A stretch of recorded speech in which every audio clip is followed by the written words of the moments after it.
ជំរាបសួរពុកម៉ែបងប្អូនអតិថិជនជាទីគោរពជាទីស្រឡាញ់បាទបលែនចូលស្តុកថ្មីទៀតហើយបាទដាច់ស្តុកបលែនចូល3ទៅ4ខែបាទឥឡូវចូលស្តុកថ្មីបាទ LE បាទពណ៌ទឹកមាសជាប្រភេទឡានរៀបចំឲ្យស្រេចបាទលេងឲ្យអស់បាទណាសូមពុកម៉ែបងប្អូនមកទស្សនាវីដេអូខ្លីមួយជុំជាមួយបងប្អូនដូចតទៅបាទថ្មីណាស់បាទមានជាគៀងគុជប្រាក់លេខគូវែងយ៉ាន់សម្បកអីនៅថ្មីបាទសាច់ដែកមុខក្រោយកន្លុកលាតស្អាតបាទថ្មីណាស់បាទ02 LE បាទ S ចុចបាទជាប្រភេទឡានដែលយើងរៀបចំឲ្យស្រេចបាទ UV ការពារកម្ដៅថ្ងៃណុកយ៉ាន់ឲ្យហើយស្រេចអស់ថ្មីណាស់ពុកម៉ែបងប្អូនណាមកទស្សនាវីដេអូខ្លីមកជុំជាមួយខ្ញុំបាទដូចតទៅបាទ02 LE បាទចឹងពុកម៉ែបងប្អូនពេញចិត្តរថយន្ត Toyota Camry 02នេះអាចមកមើលដល់ទីតាំងបាទចំណែកឯទីតាំង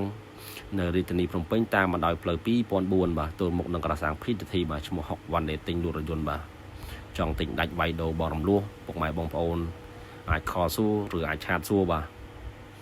នៅលេខទូរស័ព្ទខាងលើបាទចំណែកឯសេវាកម្មបរំលោះតម្លៃភិនភាគឡានពុកម៉ែចង់លំអិតអាចខលសួរបានបាទនេះស្វែងស្ដាំមុខក្រោយភ្លឹងបាទសាច់ដែកស្មើបាទស្អាតណាស់បាទឯកសារគ្រប់បាទបញ្ញត្តិជាពុនឆ្នាំគ្រប់ចំនួនស្របច្បាប់ទាំងអស់បាទមិនណាស់បាទ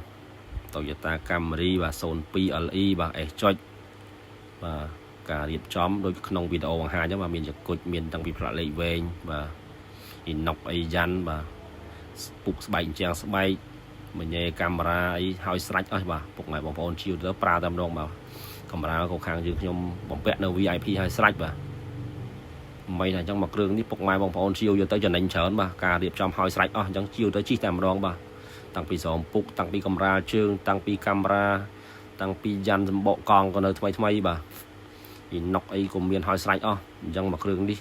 ពុកម៉ែជាវទៅចំណេញបានច្រើនបាទការរៀបចំហើយស្រេចអស់បាទជាវទៅជិះតែម្ដងបាទអញ្ចឹងពុកម៉ែពេញចិត្តអាចឡើងមកដល់ទីតាំងបាទតែគៀកក្រោយនៅស៊ីនទាំងអស់បាទអត់មានបុកអត់មានអីទេបាទដូចក្នុងវីដេអូបង្ហាញអញ្ចឹង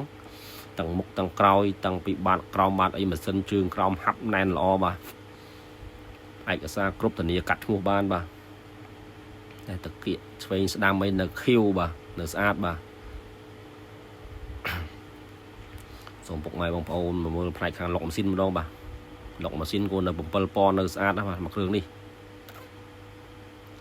ចង់ពុកម៉ែពេញចិត្ត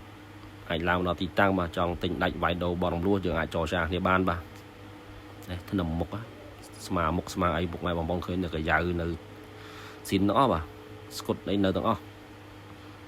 ខ្សៅខ្យងក៏នៅស្អាតដែរបាទនេះស្មាមុខស្មាអីនៅបញ្ជួយស៊ីននេះនៅទាំងអស់បាទ